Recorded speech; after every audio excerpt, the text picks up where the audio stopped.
Hello and welcome back to our podcast, Real Chalk, where we talk about fitness. I'm Sam. I'm Jamie. And we're joined by our head of media, which is a great title, Connor. I like that title, thank you. That's a new title, I like that. I'll take it. It's going to stick. It's going to stick, okay. All right, well, what's the topic for today then, lads? What are we talking about? So today we're going to talk about how we got into CrossFit. We're going to talk about our journey through it, kind of from a beginner athlete to eventually doing some competitions, and then some of our stories along the way, whether we had good experience at competitions, some of our downfalls and how we learned from them, and how we hopefully did a little better in our next event. Yeah, or maybe some funny ones where we might have forgotten that we were doing a competition. Yes, that was not ideal, but we'll get into that later, I think. Okay, we'll start the clock. 10 seconds. Now, 10 seconds of awkward silence, or will we just wait for the beep? These are the nerves getting ready for the event. Yeah. Oh. And we're going. Okay. So, Jamie, maybe tell us like how you got into CrossFit and first kind of maybe year of CrossFit. Yeah, cool. So for me, I've always been into fitness since I played rugby. I did a bit of boxing, I did a bit of judo, but behind all the sports, I was always really into kind of the gym training, the weights training. I started out in the gym when I was 13 maybe, and then started taking it really seriously when I was 16. So I was always into that. And then I studied sport and exercise management in UCD. And in second year college, we got to do an internship. So I went over to Harlequins Rugby Club. I wasn't playing rugby or anything, I wish I was, but I was there for a sponsorship internship, and I was also doing a bit of strength and conditioning as well. So when I was there, one of my friends did an internship in a CrossFit gym. In CrossFit, it was Perpetua in Blackrock. It's now 536. So when I came back, he basically told me that he was doing this sport of fitness where you're competing against people basically to see how fit you are, how strong you are. And I just thought that was insane, because I was always doing all of my training just to get on the rugby team or to be a little bit better at judo or boxing. So when I actually got to compete against people in fitness, I thought, this is unbelievable. So that's what got me into it. And my first ever kind of class or anything like that, I was actually on holidays in America, and I was just looking for a gym. I didn't know exactly what CrossFit was, and I went into this boxes CrossFit gym. I didn't even know that either. So I stroll in, and all these guys are doing handstand walks, rope climbs, and I just thought it was absolutely insane. So I was like, this is something I want to do. And I remember the first day we were in there, we were doing Murph, which, if anyone knows that workout, it is an absolutely crazy workout. It's a big first day. Oh yeah. So what is that? It starts with a mile run, then you do 300 squats, 200. Oh yeah, 100 pull-ups first, then 200 push-ups and 300 squats. Yes. And then you're back out to run another mile. Back out for that one Just mile because run. one wasn't enough. Yeah. So I walk into this gym, I'm seeing people do all these crazy handstands, crazy rope climbs, and I'm thinking, this is pretty cool. I want to get into this. So before the workout starts, now in America, they take this stuff serious, especially if you're doing a hero WOD. So the coach comes in, he goes, everyone, take a knee. So suddenly I'm in the middle of a gym on one knee, okay? And he's saying, do you think Sergeant Murphy was taking it easy up on that mountain? He's giving us all this pep talk. So I'm like, okay, I'm ready. So we go out on the run, and my brother Paddy has his earphones in, because he's like, we're going for a run. We're doing a mile. Don't want to be just thinking to myself. So I'm going to throw my tunes in. So he's out on his run, and suddenly we hear these heavy footsteps. And my brother's only 16 at this time. Heavy footsteps coming after us. And the coach runs around the corner, grabs the Apple earphones and rips them out of his ears. Do you think Sergeant Murphy had earphones on the top of that mountain? So I don't actually know how we ever went back to that gym, just out of pure fear, but we did. But that was my first experience anyway in CrossFit. That's pretty good. I wish my story was as cool as that. Yeah, so I started CrossFit in school. After school, I remember this would have been like 2011. So I guess CrossFit was just kind of getting sort of big, but probably not super big. But there was these kind of people who I was in second year of school, and there was some guys in sixth year, and they were kind of getting into it. And our PE teacher was, he was mad into fitness, and he was big into MMA as well. He was one of the kind of first MMA coaches in the country. If you actually look at Conor McGregor's first video where he's in his swim trunks beating a lad, the referee is my PE teacher. Oh, wait. Yeah. So PE teacher is it's probably not the word, but he's a really high level coach. So he'd almost like we would post a workout on Instagram ahead of time now. He'd put it like a piece of paper on like a notice board in school saying, okay, after school, this is what's happening. I don't know, mad workouts with like tire flips and running and I don't know, pull-ups and stuff. So I got into that because I was doing martial arts and I had always loved the kind of fitness part to it, I guess. And I was like, same as you, I think. The sport of fitness, the word, like, okay, I can actually do the fitness part as the sport. I was like, oh, I'll be good at that, I think. Because I was always in the like, strength and conditioning stuff, martial arts. I was always flying ahead and doing stuff like that. But yeah, so we do it after school. And then I kind of just did it after school. And then eventually kind of started to learn the lifts and got into a bit more there. And then I did work experience when I was in fourth year at a CrossFit gym. So I did it during the summer then, and then just kind of built from there. Eventually I was like, I don't want to get punched in the face anymore doing martial arts. Obviously I've taken a few punches, but so then I was like, okay, especially during the leaving service, like I don't want to get concussed, so I'm just going to focus a bit more on the strength and conditioning, and then into CrossFit. And then I just kind of stuck with this a bit more. I got sick of being punched in the face is the main thing. And then for me, I suppose when I started taking it a bit more serious, so, well, firstly, I had to get into it. So after America, I came back to Ireland, and after my holiday, came back home, and then I started looking for a CrossFit gym that I could do this crazy training. And I found a gym in town called Perpetua. So I went there. They were really good to me, really sound. I started doing a couple of classes, and as everyone does, I think, on the leaderboard in class, you see the workout, you think of what you're going to be good at, what you're going to be bad at. You see the guys who have been showing up every week who might be beating you, and you're thinking, I'm going to take him out. So I started doing a few classes, started learning some of the movements, trying to learn my kipping pull-ups. I looked like a mad fish out of water at the start trying to do those kipping pull-ups, but eventually I got it down. And I started winning some of the classes. So after a couple of weeks of winning some of the classes, I was still in college, and one of the coaches came up to me and asked me, did I want to do an apprenticeship in the gym and start coaching, which I thought was unbelievable. This is a game changer. I got to basically spend all day in the gym. I was learning new things. I was getting to coach clients, making money out of something I love doing. So I thought this was unbelievable. So I used to bring my laptop to the gym, get there nice and early in the morning, do my morning training session, sit on the floor, do my essays on my laptop, kind of learn from the other coaches. And then again, train again. So trying to get, say, 2 sessions in every day. I was just mad for it. I didn't really know what intensity was, what volume was, what type of skill work or programming you should do. I was just looking at the CrossFit Games website, looking at big dog athletes like Rich Froning and seeing what he was doing and just trying to do it over and over. So that was, I suppose, my start at it for the first year.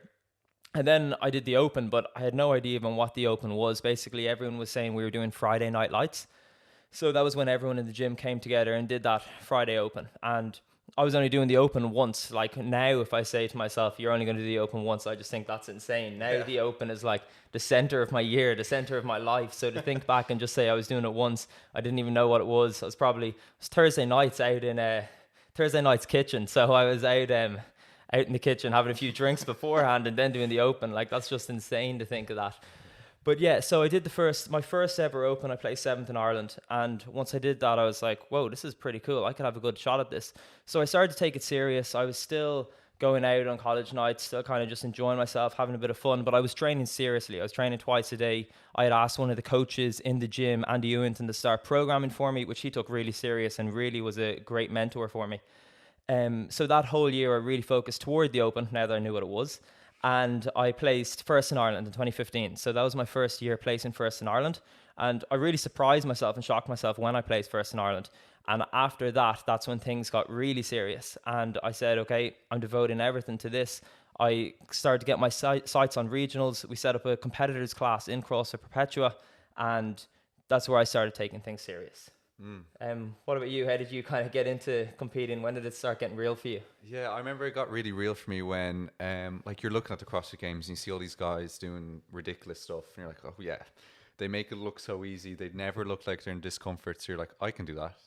And then I remember trying to snatch 35 kilos and not being able to do it. 35 kilos is now like not even warm up. I wouldn't even look at a bar that had 35 kilos on it. It's not worth my time. No, I'm just messing. But I remember missing it and just it wasn't happening. And then I went, okay, I need to do a bit more work here on this kind of stuff. And then I think I kind of was doing martial arts a lot more. So when I left school, I think is when I started taking it kind of seriously. And I thought I was taking it seriously, but I guess looking back, I didn't know what taking it seriously was or what it meant. So I was training, I was doing classes, and I was doing well in the classes, and you know, that's great, but it doesn't really mean anything once you leave the gym, like in the open. So when the open came around, I was like, oh yeah, I'm going to smash this because I've been doing great in the classes or whatever. And I just did terrible. Like, I just wasn't what I thought I was. So then I started taking it a bit more seriously. I think it was the open after 2017. I was like, I thought I was class. And I just remember not being able to even do a dumbbell snatch. It was like the first dumbbell movements. And I was like, my back is actually going to snap. I am not at the level I thought I was at all. So I then, as soon as that open ended, I went, okay, I need to take this seriously. If I want to think I'm good, like I thought I was good, but I was good at bench pressing and, you know, that kind of stuff, but it wasn't CrossFit. So I went, okay, I need to take this seriously. So I started just doing 2 a day, like training, spent all day at the gym, started training, like up the intensity, was on the assault bike, on the rower, just like endlessly. And that year I just kind of spent, and I didn't, it's hard to know where you're at, like level wise, if you're not doing any competition. So like, how do I know if I'm at the level to qualify for any big comps if you're not doing them? But I just took the whole year to train. But then I think it was September, we did the Filthy 150 on a team. And I just kind of sent one of these workouts, even though it was on a team, it was kind of a relay part. And I ended up like doing, I think I got like beat everyone at the Filthy 150 at this one section of the workout. And everyone's like, who is this guy, sort of thing. And then that kind of built some confidence. I just kept training. And then the next year, at this point, I still didn't even own a pair of CrossFit shoes. I was doing CrossFit in my Nike Flyknits. I think you also have, when you're starting out, you kind of looking at people and you're like, no, I'm not getting those shoes. I don't need those shoes. Yeah. You know? Shoes, that's not going to make me better. But it just kind of said I wasn't invested, I guess. But then I thought I was invested. So I was wearing Flyknit shoes. They were completely worn down. So my feet were like this the whole time. They were slanted because the shoes just worn off me. I remember one time doing a rope climb actually, and my shoe tearing in half because it just wasn't built for sliding down the rope. Also remember turning a corner on a 400 and my foot sliding out of the shoe. The shoe ripped and my foot went out. These shoes seem to have lasted a long time. I know, and I had to jog back but one barefoot to the gym. But then anyway, I kept training and I thought, okay, I remember someone mentioning to me like, oh yeah, you're probably going to go to regionals this year. I went, that is the most ridiculous sentence I've ever heard. I'm just training hard. Like, I'd love to come top 100 in Europe. That was kind of my goal. And then week 1 happens. Okay, did pretty well. Week 2, okay, I'm in the top 20. Week 3, okay, this is a real possibility. Week 4, do not fuck this up. Week 5, if you fuck this up now, you're not allowed back in CrossFit. But I ended up qualifying for regionals. But it was just, and that was kind of my first big competition almost. But it kind of came out of the blue. But looking back, I was definitely working for it. You know, I was doing all the right things. I was training, I was eating, I was sleeping. Those sound like 3 basic things, but if you do them properly, the results kind of come. But it kind of shocked me. That's kind of when I took it seriously. Thinking I was good, getting a real humbling experience, and then working my ass off. And then it kind of paying off in the end. Yeah, and I think you said a couple of things at the end there that resonated for me. Like when I said I started taking it seriously after my first win in 2015, for the next 2 years, I'd set my sights on the regionals. But then you kind of need to look at how are you going to get there. So I said Andy Ewenton was coaching me. He was doing all my programming, which was great. I was following a structure. So the first step was getting all the movements down, spending hours practicing the technique. But like Sam said, you also have to look at how are you going to perform better the next day. So that's kind of where the sacrifices come in. Like, I wasn't able to be going out as much with all my friends, or I might go to, say, the pre-drinks, or I wouldn't be drinking because I was really what was on my mind. I wasn't thinking this is a sacrifice. I was thinking I want to go to regionals. So sometimes people say, how are you not going out all the time, or is that tough not drinking? But you're not even thinking about that, to be honest. All you're focused on is tomorrow I'm training.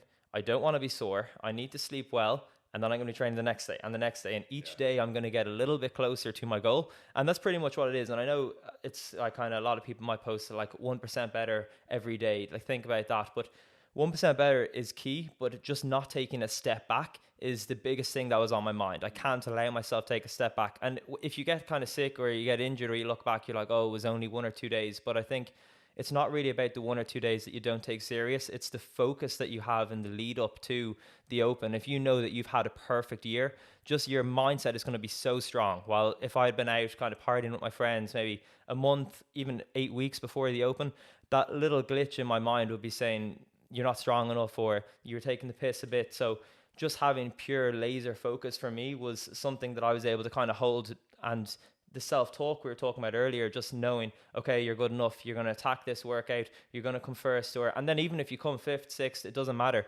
Each workout you take with this mindset that you're going to be number one, if you can bring that the whole way through, for me, that helped me kind of get to the top. So I won the 2015 Open, and then 2016 I won it again, but I was kind of doing all CrossFit. So I was basically just doing my strength training, doing my gymnastics, doing my workouts, but with no real focus. So then myself and Andy sat down, we looked at it and we said, okay, the Open is what you need to focus on. You're good at some of the heavy lifts, but you're not very good at doing just consistent, lower skill death workouts. So what we said is I wasn't going to do any competitions outside. All I was going to do is focus on the Open. So I kept the bar pretty light at 40 kilos. The heaviest I might have been going is 60 kilos. And we spent a full year of pure pain and pure death. But then in that 2016 year, that's when I qualified for regionals. I think I qualified 13th in Europe. So I went from 40th, which was 10 spots outside of the regional, to qualifying 13th and going to regionals, which was my biggest goal. It was like my lifetime goal. So for me, I think that was really it, is setting your goal, looking at what you need to do to achieve it, and then literally drawing your whole life around it. And for that, you do need a really good support network as well behind you. So yeah. Yeah, I think if you're in it, it's not a sacrifice. I know you used the word sacrifice, but it's not a sacrifice. It doesn't feel like a sacrifice. It just feels like, oh, this is what I have to do. If I want to go to regionals, I'm not going to be going drinking. That's a no-brainer. But from the people around you, it's like, oh my God, it's such a sacrifice. He's doing this, and that. But it's like, no, it's not. I enjoy this. I enjoy training. It's not a sacrifice, I don't think. It's a choice more than anything. I have to jump in here. I'm still laughing at Sam's shoe story. So that's absolutely ridiculous. Is there any other either really good competition memories or just competition days that are memorable because they went so terribly wrong? I nearly drowned one time.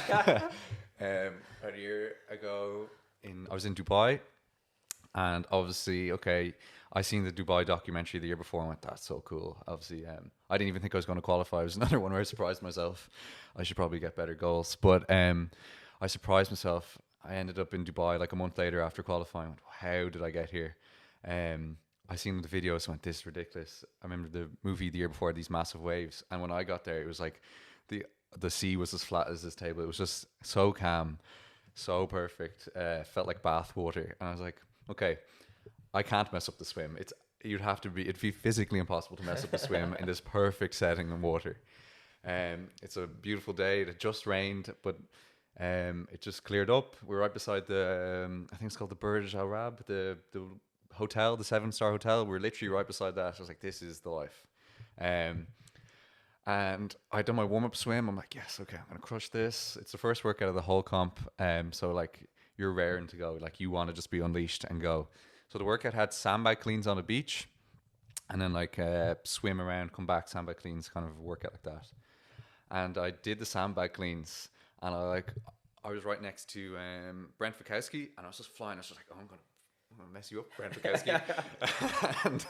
And he's obviously one of the best swimmers in CrossFit as well. So he was obviously going fast because he knew he could just jet ski through water. And I cannot jet ski through water. I can get into water. I think that's the height of my skill. So I'm there going,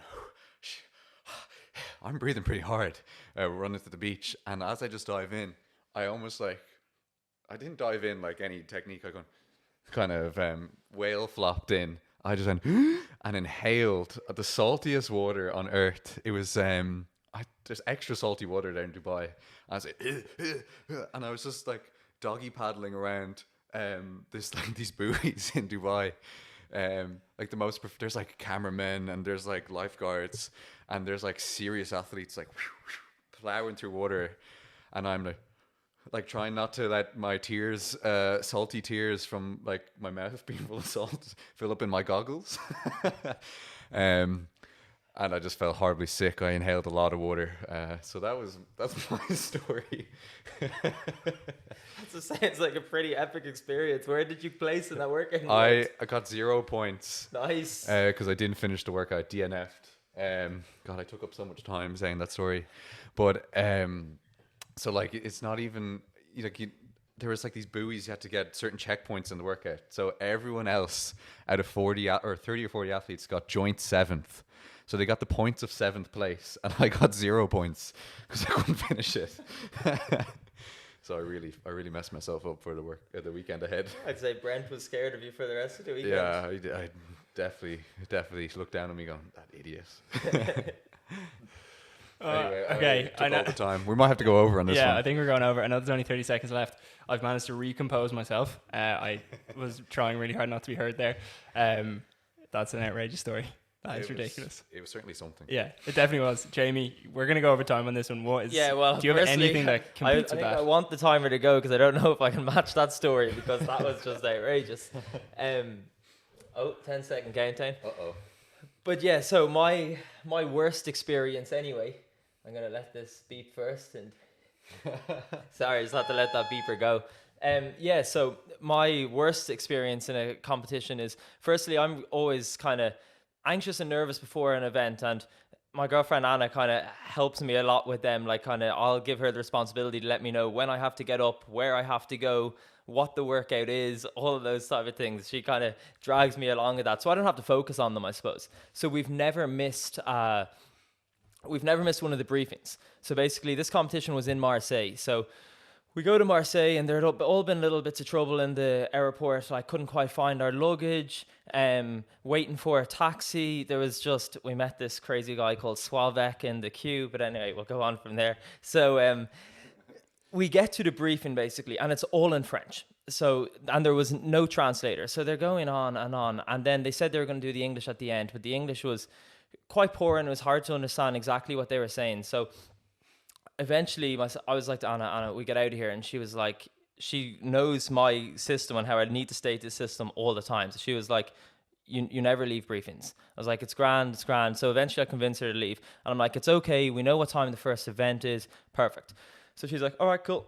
So we leave, basically. I get up, have a nice sleep. And normally events always start at kind of at least 8 in the morning, 8 or 9. So I wasn't starting until 10:30. So I said, this is unbelievable. So, and I had already seen the whole workout chart beforehand. So I knew exactly what my day was. I had everything planned, had my lifting shoes packed, everything good to go. So get there, 10:30, and I meet this guy, Stefano Sanga, who's one of the big athletes. He was going to be one of the big competitors for that day. And I was like, hey, man, how's it going? And always between some of the athletes, there's a bit of banter, a bit of crack type of thing. So I get there and he's like, hey, you missed the first workout. And I'm like, good one. He's like, no, you missed the first workout. I'm like, yeah, good one. Kind of, it's not funny, go away. And then he's like, Jamie, you missed the first workout. And then I basically started crying. I was like, I couldn't believe it. My whole insides were like turning, and I was like, get out of my way. So I like threw my stuff on the ground. I'm like to Anna, Anna, I missed the first workout. And she's like, yeah, well, I told you not to leave the briefing. So we're going crazy at each other. And then I'm like, no. So I run into the hall, because I was just outside where all the events were, just getting some air. So I run in, and I run down to the guy on the mic, and I'm like calling him over crazy, waving my arms, being like, get over here. And I'm like, I missed the first event. And he's like, I know, we were calling your name for like, and I was like, this is not helping. So basically he sees I'm crying, and he's like, and I was then like, well, I can't do the competition. If I've missed the first event, what's the point? So I'm crying at the side of the floor, and he goes, okay, don't worry. It was just a bike event. So he was like, I'll let you do it. So I'm like, okay, unbelievable. So he's like, come back at 2:00. So I come back at 2:00, and that's when the teen category is on. So it's myself and a load of 14-year-olds. And I'm standing there like ready for action. To be fair, I feel sorry for the lads. They're all looking at me like me being in the middle, being like, who the hell is this guy? And it was a bike and sledgehammer event. So I'm standing at the start of the thing, like t-shirt off, holding a sledgehammer, being like, I'm ready for war. I wonder if the other parents thought this kid is huge for 14. Yeah, I'd say they didn't know what was going on. Now, that event actually ended up going well, but I think I had so much confidence that I was standing beside all these 14-year-olds that I actually placed the best time and ended up winning the event. So it ended up being a good story, but man, that was scary for me and not very fun. So that's my story anyway. They're very, very good stories. Yeah, that's all I've got for you. No questions this week. We're over time, but yeah, thank you, boys. Thank you. This has been amazing, first of all. It's also been real chalk. Real chalk.